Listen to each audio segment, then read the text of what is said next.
Halo adik-adik, hari ini kita akan belajar dari Injil Matius pasal yang ke-28 ayat yang pertama sampai ayat yang ke-10.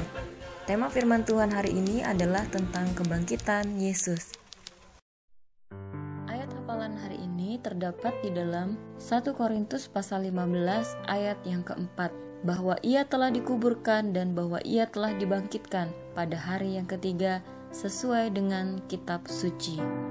Setelah hari Sabat lewat menjelang menyingsingnya fajar pada hari pertama minggu itu, pergilah Maria Magdalena dan Maria yang lain menengok kuburan Yesus. Maka terjadilah gempa bumi yang hebat, sebab seorang malaikat turun dari langit dan datang ke batu itu dan menggulingkannya lalu duduk di atasnya.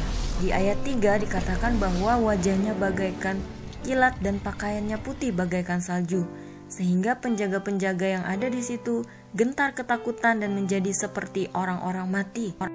Akan tetapi malaikat itu berkata kepada perempuan-perempuan itu, "Janganlah kamu takut, sebab aku tahu kamu mencari Yesus yang disalibkan itu.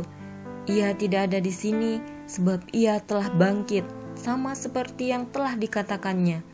Mari, lihatlah tempat ia berbaring. Dan segeralah pergi dan katakanlah kepada murid-muridnya bahwa Yesus telah bangkit dari antara orang mati. Ia akan mendahului kamu ke Galilea, di sanalah kamu akan melihat dia." Mereka segera pergi dari kubur itu dengan takut dan dengan sukacita yang besar, berlari cepat-cepat untuk memberitahukannya kepada murid-murid Yesus. Tiba-tiba Yesus berjumpa dengan mereka dan berkata, "Salam bagimu." Mereka mendekatinya dan memeluk kakinya serta menyembahnya. Maka kata Yesus kepada mereka, "Jangan takut, pergi dan katakanlah kepada saudara-saudaraku, supaya mereka pergi ke Galilea, dan di sanalah mereka akan melihat aku."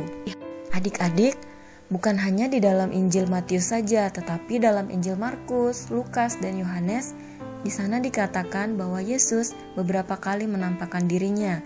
Bukan hanya kepada Maria Magdalena saja, tetapi kepada 2 orang yang berjalan di Emmaus, kepada 11 muridnya, termasuk kepada Thomas. Walaupun waktu itu Thomas tidak percaya bahwa Yesus telah bangkit sebelum ia mencucukkan jarinya ke lambung Yesus. Dan Yesus berkata, "Berbahagialah kamu walaupun kamu tidak melihat, namun kamu tetap percaya." Nah adik-adik, tentu tidak mudah mempercayai bahwa orang yang sudah meninggal bisa bangkit kembali. Tetapi inilah faktanya. Pada waktu itu Yesus juga pernah membangkitkan seorang muda di kota Nain dan membangkitkan seorang yang bernama Lazarus.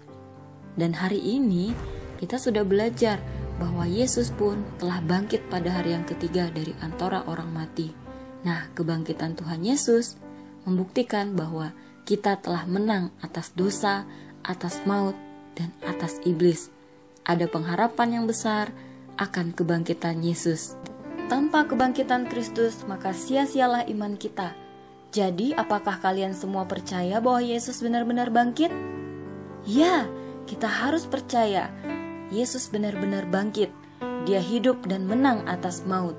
Mari kita bersorak dan bersaksi kepada semua orang bahwa Yesus sudah bangkit. Tuhan Yesus memberkati. Salam.